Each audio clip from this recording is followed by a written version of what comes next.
Next, I want to invite all that is coming from our far San Francisco office to speak a little bit about correlation and research we did around the impact between rewarded video and in-app purchasing. Oh, welcome. Thank you.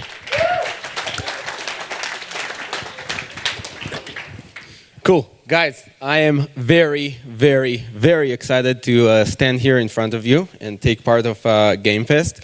And I hope that you'll enjoy the next 20 to 30 minutes, where I'm going to talk about a subject that I care a lot about, and is our attempt to connect between gamers' motivation to a rewarded video. As you can see, I'm a very engaged user, and I hope that you are all very, very jealous of my t-shirt. Don't worry, and worry no more. You'll have a chance to win one in the next few slides. Cool, so pay good attention. A little bit about myself. I've been working in Iron Source for the last 5.5 years, 2 out of which I've been working from the San Francisco office. Our San Francisco office is in charge of managing our partnerships in North America mostly, Australia, New Zealand, and a few other places. These days I'm transitioning to the role of GM in the office, and I'm very excited about it. Ooh. And together with the team, we promise to give you the best partnership ever. Cool. I'm going backwards.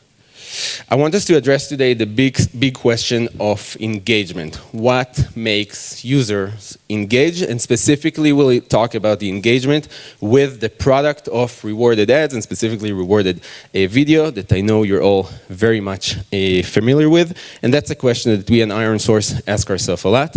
Some of the findings in front of you are based on an article or an analysis that we've published. So it's also, some of it is available, and I would be more than happy to share it with you. Cool. So in order to start and understand the behavioral patterns of users when it comes to why would they engage and what's their motivation to engage, we decided to start with listening to the voices of users. In order to do that, we went to the store, to the App Store, the Google Play, and listened to them through their comments. I sampled a few from the last few weeks, and I can share with you many, many, many others. I think these are some of the interesting ones. I'll read a couple that I'd like, and specifically Jeremy Smith, that takes the level of engagement with reward video to a level of insanity. And for me, it was pretty cool knowing that reward video can make you go crazy. But the others are also interesting, and I obviously recommend, and I'm sure you guys are doing it, try to listen to the users through their comments. We see a lot of them when it comes to the rewarded mechanism and to their motivation to engage. Based on our findings, we were able to group users into 4 main groups that are differentiated by their motivation to engage with rewarded video. We gave them some user-friendly name, and I'd like to take you through each and every one of them. Before I dive into each and every one, when I published this article, several industry colleagues approached me and asked me, is there an element of stickiness there? Do we expect a user, a specific device ID, to always be motivated by a winning impact or by any of the others that I'll explain? And I think it's important to start and just give you my personal perspective that I think that it's not the case. Users will shift between different motivation sets based on the type of engagement, based on the type of experience that they have with each specific game. So let's dive into the first one. The first one will be the winners. The winners. These guys are gamers at heart. They know that they love playing, and they know that they're good at it. Which means that what they're looking for is some sort of a way to celebrate their success. After surpassing a challenge, after winning or passing a level, they would like to be able to get the additional impact of that.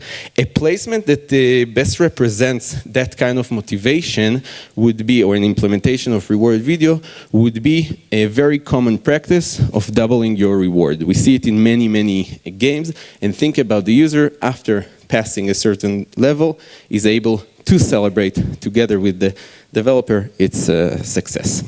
The second group, which is a less confident group, is the group that we've titled as the not losers. Right? These guys are not the best gamers out there, but they're also not the worst. They want to engage, they want to give it a try, and they want us as the developer to help them achieve that success. A very common practice that we see today in the market is the retry mechanism. Think about the motivational aspect of that placement and how it serves the behavior of the user to continue and engage with the game through the rewarded video placement. The third one is something that I'm sure a lot of us here can relate to. People like to feel special, right? These users, the uniqueness seekers, are people that would like to make sure that the game gives them an option and an experience that is not available to everyone. They would like to see something that is more tailored for them. There are several examples out there in the market of what best represents an ideal implementation for them. What I put here is a placement that serves a different reward based on where you are in the game, which gives the user that feeling of uniqueness that they very much are striving for. The fourth one, which I'm sure some of us are also here can relate to, are the control freaks. These users would like to have a sense of control to the gameplay. They are engaged with the game, they're pretty savvy as far as what we see in their comments, and they would like to engage with implementation that gives them choices. The example in front of you and many others can show a user that will engage with rewarded video, and post that engagement will have the option and the opportunity to choose the reward. Think about a game with several boosters or several weapons or several virtual items. A user will be able to choose. That gives them that sense of control, which is very, very important for them. Based on combining both the voices of users and the type of implementation that developers are putting out there, we wanted to try and motivate everybody about the alignment between the two. And specifically as an action item for that, what I would take is that in many cases what we see developers deprecating unsuccessful placement for rewarded video and doubling down on placement that work really well. What we recommend, and based on our findings, it actually makes sense and worthwhile for you to think what is the motivation of the users or the subset of users that you're looking for them to engage, and how can you adjust those unsuccessful placements. I don't have a case study available here, and I hope that we will, and we'll be able to show it. Cool. We wanted to take the motivation sets and the behavioral pattern and try to see how engagement with rewarded video will affect other KPIs in the game. Specifically, we're going to address a lot of the IAP element and the paying users, mostly because I would like us all to think on adding that connection between engagement with rewarded video to the probability of making a user engage as much as making a payment. In order to do that, we've sampled our data and we've chosen over 30 apps that are using the Iron Source platform and the Iron Source mediation. Also apps that are actively buying users at scale with our platform, and that gave us access both to user ad revenue, which allowed us to analyze engagement, and both to post-install events that allowed us to analyze their IAP behavior. Based on the findings, we were able to group it into 3 categories. One is idle, which is a very special and unique one, and that was intertwined in several sessions throughout the last few days. Words and Match 3, which showed similar data. And casual. Casual represents a few subsets of genres. Specifically, I can mention action and arcade here. It was important for me to put a disclaimer here together with the team about our integrity. So let's start with the graph.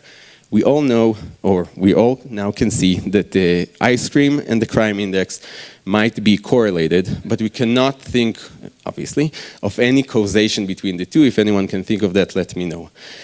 Our motivation here today is not to identify that causation. Our motivation is to show patterns of potential correlation and to motivate all of us here, you guys as owning the games and us as providing the tools to test these things and put the groundwork into getting the best and the most optimal implementation out there. So that was the disclaimer part.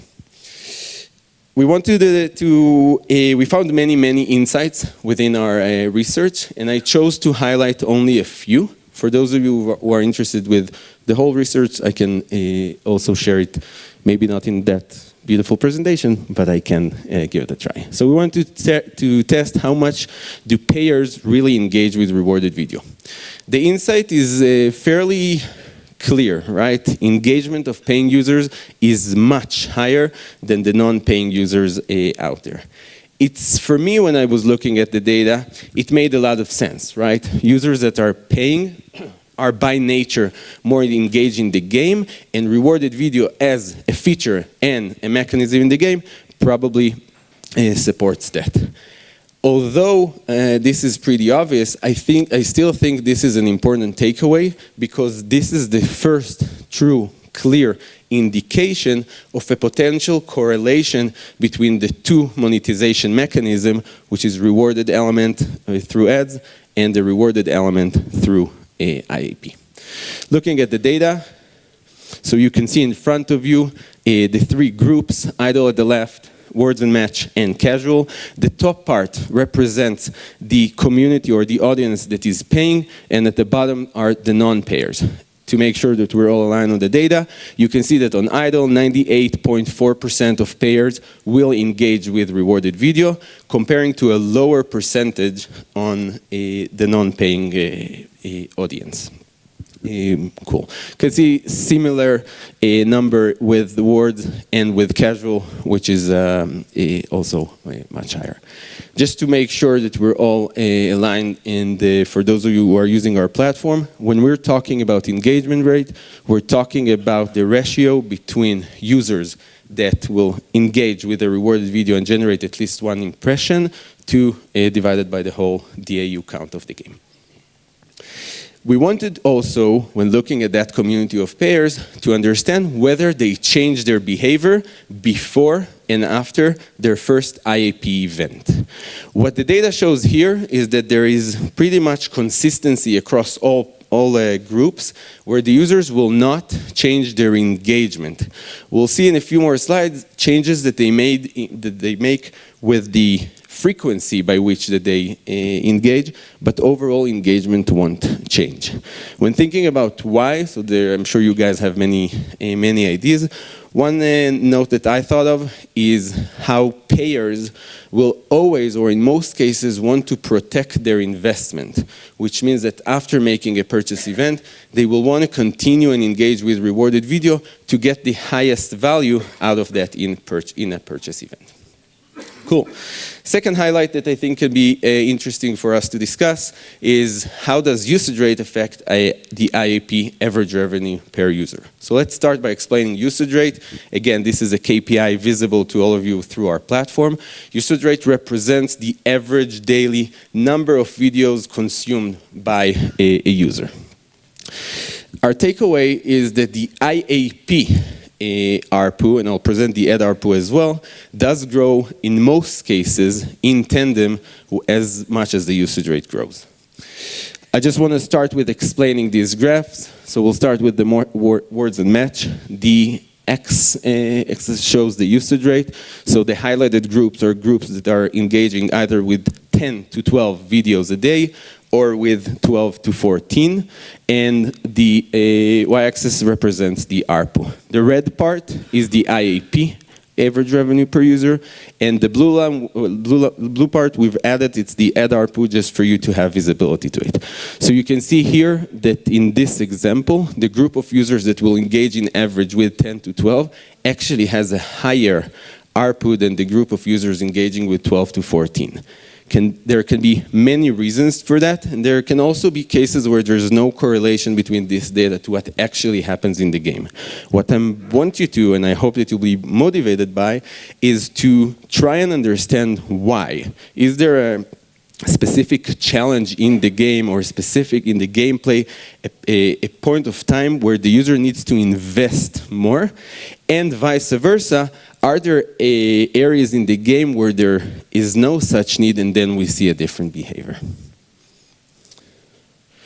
I chose two action items that both represents the same concept, which is using and utilizing the tool of frequency capping.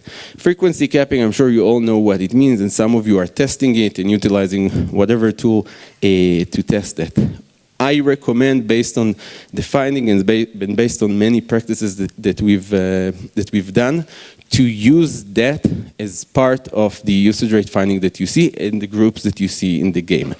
One part can be try and cap this group, the segment of users that are engaging the most, and see what happens to the IAP ARPU. Try and do it the other way for groups that are not engaging as much as you would like. That can be very interesting for us and for you in terms of tailoring the monetization strategy. Cool. Diving more into that payment behavior of users, we also wanted to dive into the RPPU, average revenue per user. Basically trying to answer the question of not only will a user pay, but also will he pay more, and what type and what size of packages the users choose to engage with. Here, it's pretty interesting and economically interesting to always try and identify and calculate the marginal gain of the last impression for each group of users based on their usage rate. That KPI or that concept can be super interesting both for the optimization of the monetization strategy of the game, and also connected to other KPIs such as the retention of users and the predictability or probability of them becoming a paying user. Here in the data in front of you, you can see the average revenue per paying user for each group based on their usage rate. So the highlighted groups in green is a comparison between a group in casual that engages with 6 to 8 videos that has a much higher RPPU than the group of users engaging with 8 to 10 videos. There can be many reasons why, and we can talk about it also offline, but try and connect such finding for your specific game or for your specific audience to the gameplay, to other KPIs that you see that can be correlated to that. Cool. Same as we try to understand whether the engagement rate changes before and after a payment event, we also wanted to do the same and ask, will a user engage more or less after making a payment, an IAP? Cool. Here I decided to put the most basic or general takeaway, which I think is critical, and we see it in several places within our analysis, and it's about how important it is to take that factor of a usage rate and treat it as a potential indicator for payment. And I can tell you that from my experience and from many discussions with many of our partners, it is not a very common KPI, or it's not a very common practice to try and correlate between the two. What you can see in the data is, and I'm only sharing the basic of it, is as follows. The left pie that you can see here represents the distribution of paying users based on their usage rate. So the green group here represents idle users that will engage with 50 plus videos a day. I know it sounds a lot. We have users that are engaging with a lot more than that. After, this was before they were making the purchase event, and we're talking about their first purchase event. When we're taking this group of 36 users and we want to see their behavior after making the payment, the center pie chart represents that. And you can see that only 37% of that group kept engaging and kept using the same amount of video, of the rewarded video.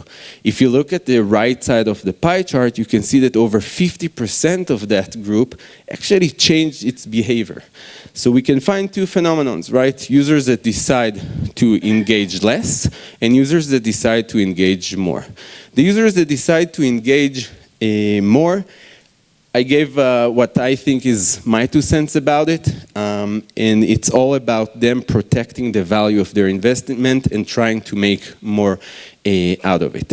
The group that is engaging the less can indicate, if we analyze it per group in a more granular level, about the fact that it might be the case that the user doesn't need more of that virtual currency, more of that virtual item, and that by itself should trigger the motivation to treat that group of post-payment users and provide them a tailored monetization solution.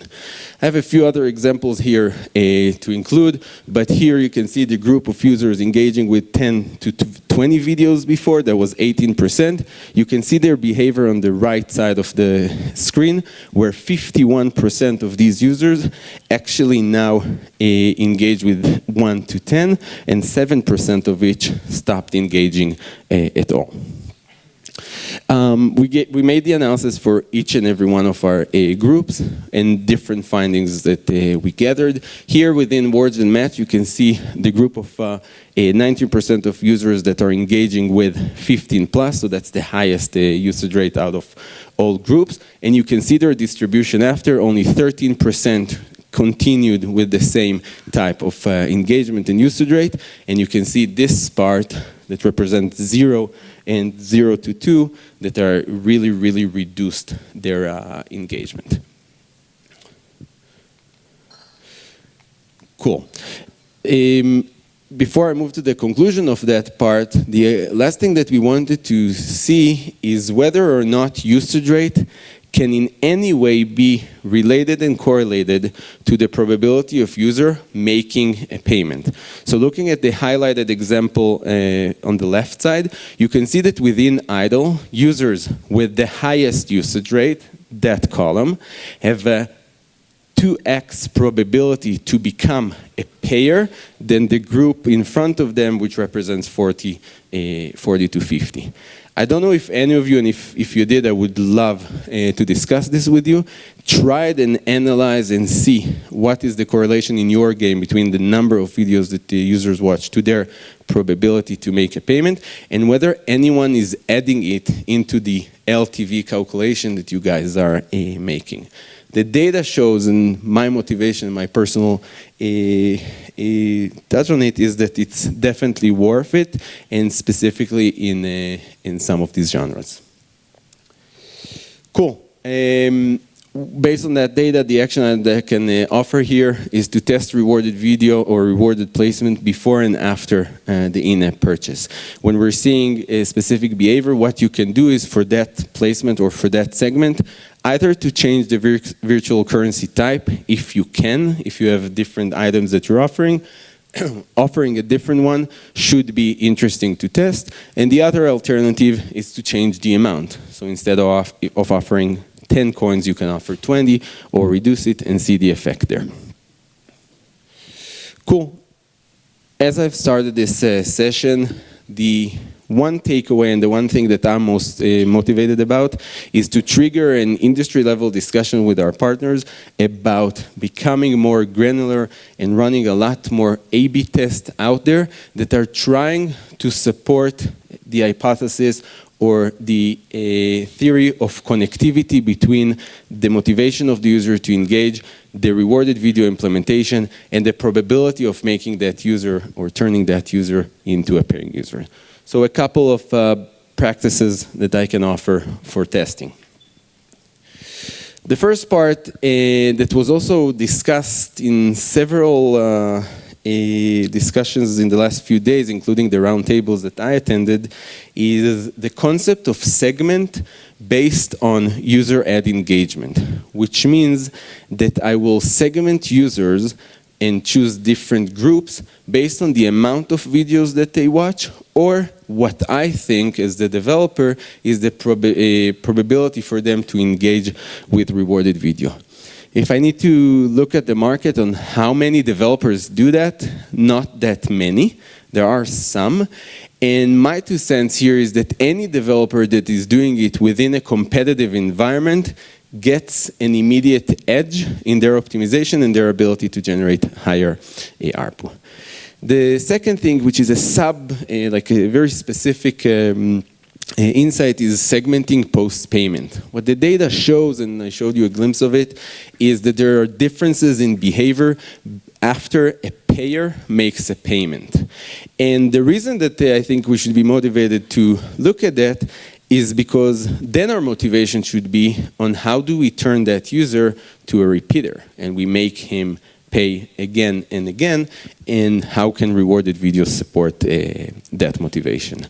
And we spoke a little bit about the frequency capping. I know that many of you are using your own tools or the Iron Source platform or others, but definitely this should be part of it within the marginal gain that you get from the last impression, and for treating that as a KPI in all of this testing. For best practices, we can do a session only about that, and I'm sure that many of you can contribute to that discussion. I put the most basic ones that I think we have to support. I'll start with the top one, which is whatever test we want to do on the implementation, we have to connect it into the overall hypothesis that we're trying to prove when it comes to the gameplay monetization strategy. Some of the tests that I'm hearing of or I'm participating with are not connected to that, and I think it should definitely be part of it. Obviously, allow enough time and volume for you to get statistically proven a result. If you don't have enough, just buy more users with us, and hopefully that will help. And whatever test you're thinking of, obviously limit the cross-test contamination, because then the results won't be interesting and you can't be really using it. With respect to segments, so we spoke about 2. One of them is segment based on ad behavior. An example for that is a group of users that engages with 2 videos every day to another group that engages with 10 videos every day. And now let's tailor a monetization strategy for each of them. And the last one would be the payment event that I discussed. I promised you that you'll be able to win a t-shirt, a beautiful t-shirt like mine that Dan designed. So just whoever shouts the right number will get it. I have 2 sizes because I didn't know who's going to win. So let's see.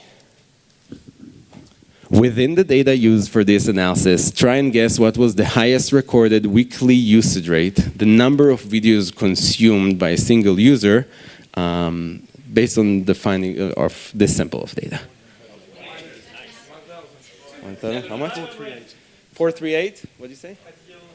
502? 406.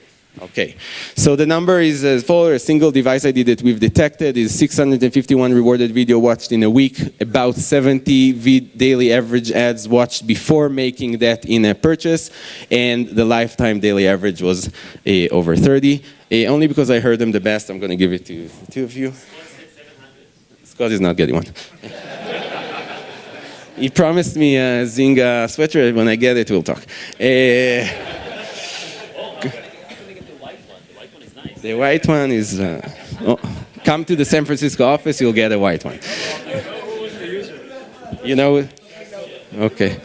Omri suspects that Shai Sobel was the user, maybe, maybe not. But these are real numbers.